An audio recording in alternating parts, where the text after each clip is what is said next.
Good morning friends. पिछले video में हमने हड़प्पा सभ्यता से जुड़े महत्वपूर्ण प्रश्नों के उत्तर को जाना था। आइए जानते हैं प्रमुख तथ्यों के बारे में।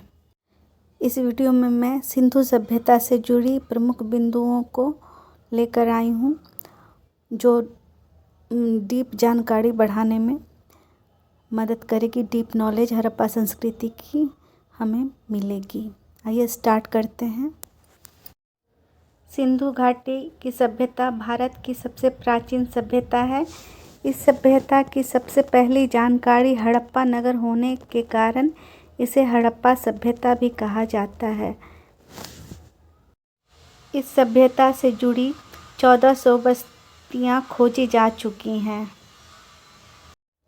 जिसमें 925 भारत में है और 475 पाकिस्तान में स्थित है। सिंधु सभ्यता भारत की पहली नगरीय सभ्यता थी। इस बारे में सर्वप्रथम जानकारी देने वाले विद्वान चार्ल्स मैसन थे, जिसने 1826 ईस्वी में सर्वप्रथम इस संस्कृति की जानकारी दी थी। भारतीय पुरातत्व सर्वेक्षण विभाग के महानिदेशक सर जॉन मार्शल के समय राय बहादुर दयाराम साहनी ने 1921 ईस्वी में हड़प्पा की खोज की तथा 1922 में रखालदास बनर्जी ने मोहनजोदड़ो की खोज की। पिगट ने मोहनजोदड़ो और हड़प्पा को एक विस्तृत साम्राज्य की जुड़वा राजधानी कहा है। सिंधु सभ्यता से 2350 ईस्वी में अपनी पूर्ण विकसित अवस्था में थी। सिंधु सभ्यता 2300 ईसा पूर्व में से 1700 ईसा पूर्व के बीच में अपने मूल अस्तित्व में थी, ऐसा विद्वानों का मत है। मार्टिमर वीवर एवं जॉन मार्शल के अनुसार इस सभ्यता की उत्पत्ति मेसोपोटामिया की सभ्यता के समय में ही हुई थी। सिंधु सभ्यता का क्षेत्र त्रिभुजाकार था। इसका क्षेत्रफल 12,99,600 वर्ग किलोमीटर तथा उत्तर से दक्षिण की लंबाई 1400 किलोमीटर तथा पूर्व से पश्चिम 1600 मीटर थी।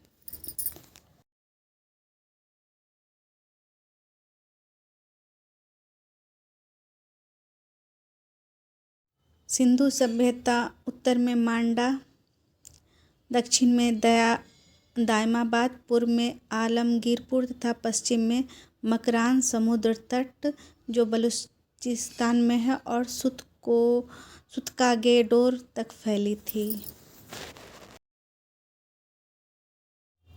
आइए अब भारत में विभिन्न सिंधु सभ्यता के नगरों के बारे में जानते हैं, क्षेत्रों के बारे में जानते हैं। तो सबसे पहले आइए जानते हैं हड़प्पा के बारे में। हड़प्पा सभ्यता की खोज 1901 ईस्वी में राय बहादुर दयाराम साहनी ने रावी के तट पर की थी। हड़प्पा से कई चीज़ों के अवशेष या प्रमाण प्राप्त हुए हैं, जैसे सिंधु सभ्यता की सबसे अधिक अभिलेख युक्त मोहरें 891 पीपल की इक्का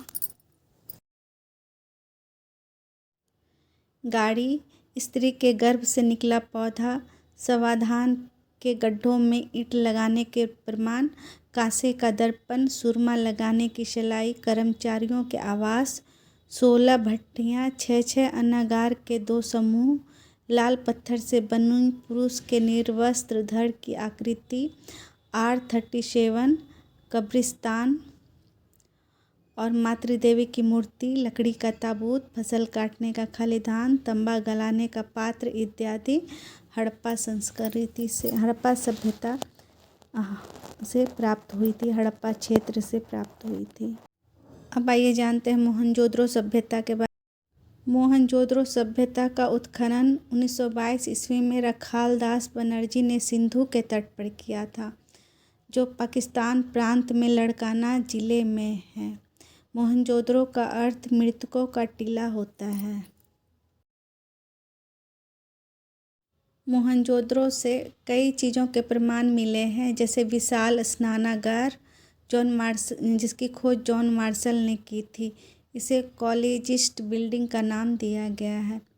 नाव के चित्र वाली मुद्रा, बौद्ध स्तूप, लिंग पूजा के प्रमाण, वृषभ की मूर्ति, अन्नागार, व्हीलर ने सबसे पहले इसी बड़ी इमारत का सीटदार शौचालय, 1398 मोहरे, पुरोहित का धड़, मिश्रित पुरुष की मूर्ति, नर्तकी की कांसे की मूर्ति, घोड़े के दांत, सभागार, महाकक्षा आदि मोहनजोदड़ो में ही मिली थी। आइए अब जानते हैं धौलावीरा सिंधु सभ्यता के बारे में। धौलावीरा सिंधु सभ्यता का सबसे बड़ा नगर था। यह 3 भागों में विभक्त था। मध्य नगर तथा मध्यमा केवल यहीं पाया गया है। यह हड़प्पा सभ्यता का सबसे आधुनिक नगर है।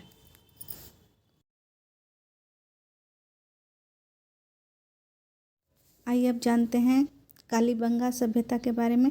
कालीबंगा सभ्यता राजस्थान के गंगानगर जिले में घग्गर नदी के किनारे स्थित है। इस सभ्यता का उत्खनन 1953 ईस्वी में बीवी लाल और बीके थापड़ ने घाघरा नदी के किनारे गंगानगर राजस्थान में किया था। यहाँ से मिली प्रमुख चीज़ें हैं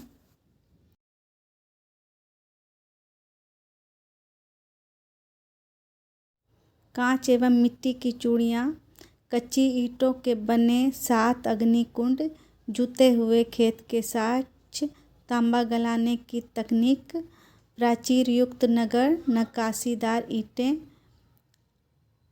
ईंटों का प्रयोग, 3 प्रकार की समाधान प्रथाएं, ऊँट की अस्थियां, कुएं, खिलौना, नाव आदि।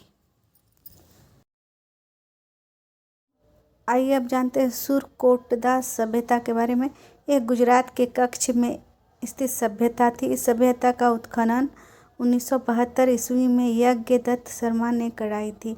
यह नगर दुर्गा एवं विशाल आवासीय बस्ती थी। यहाँ से घोड़े की अस्थियां प्राप्त हुई थी एवं पत्थर से ढकी हुई कब्रिस्तान भी यहाँ पर मिली थी।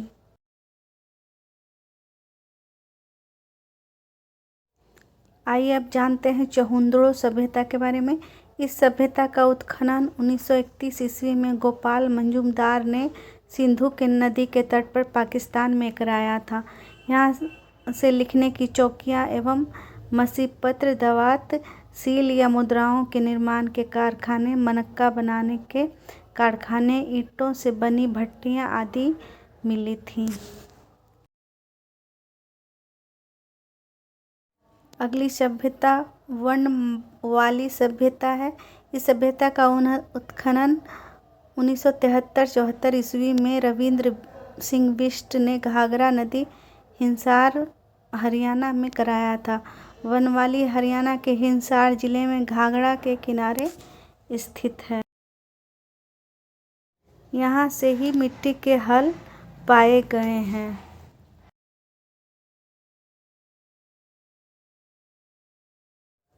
रोपड़ सभ्यता। इस सभ्यता का उत्खनन 1955-56 ईस्वी में यज्ञदत्त शर्मा ने सतलज नदी, पंजाब में करवाया था। रोपड़ में मानव कब्र के नीचे कुत्ते का समाधान पाया गया है।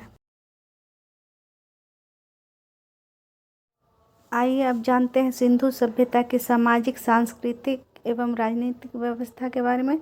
समाज का प्रमुख आधार परिवार था एवं समाज मातृसत्तात्मक थी, जिसमें 4 वर्ग थे: विद्वान वर्ग, व्यापारी वर्ग, योद्धा वर्ग एवं शिल्पकार वर्ग और श्रमिक वर्ग।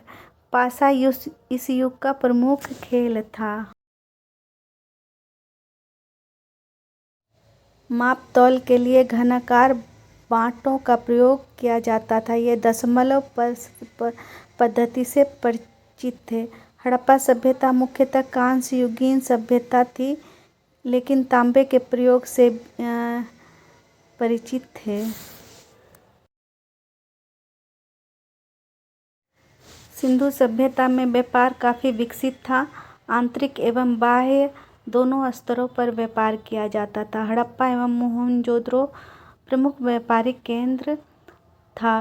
व्यापार मुख्यतः जल मार्ग से ही होता था, पर स्थल मार्ग का भी उपयोग होता था। मैसूर सोने, राजस्थान, मद्रास तथा बलूचिस्तान तांबे, अजमेर शीशे तथा कश्मीर एवं काठियावाड़ बहुमूल्य पत्थरों के उत्पादक क्षेत्र थे। Afghanistan, Soviet Turkmenistan, Mesopotamia, Iraq आदि देशों से व्यापार हुआ करता था।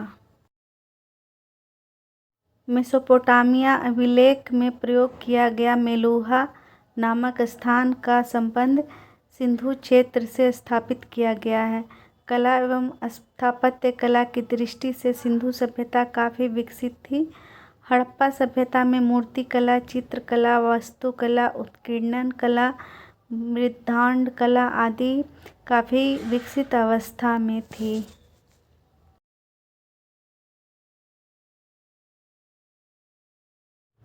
मिट्टी की मूर्तियों में कुबड़दार बेल विशेष रूप से उल्लेखनीय है। सिंधु सभ्यता में मुहर निर्माण कला का भी विकास हुआ है। इन मुहरों में सबसे अधिक सेलखड़ी की मुहरें हैं। लाल या गुलाबी मृद्भांड का उपयोग ज़्यादा होता था। कुछ मृद्भांड लाल में काले भी थे। इस सभ्यता में लोग मातृ देवी के उपासक थे। नगरों की खुदाई में किसी भी मंदिर, समाधि आदि के स्पष्ट प्रमाण नहीं मिले हैं। वृक्षों में पीपल सबसे पवित्र वृक्ष था। कुछ विद्वान मानते हैं कि सिंधु सभ्यता में शासन कार्य पुरोहित किया करते थे, जबकि कुछ के अनुसार शासन व्यापारी द्वारा किया जाता था। बाँट एक श्रृंखला में क्रमशः बढ़ते जाते थे। 1, 2, 4, 8 से 64 तक 2 गुने होते जाते थे।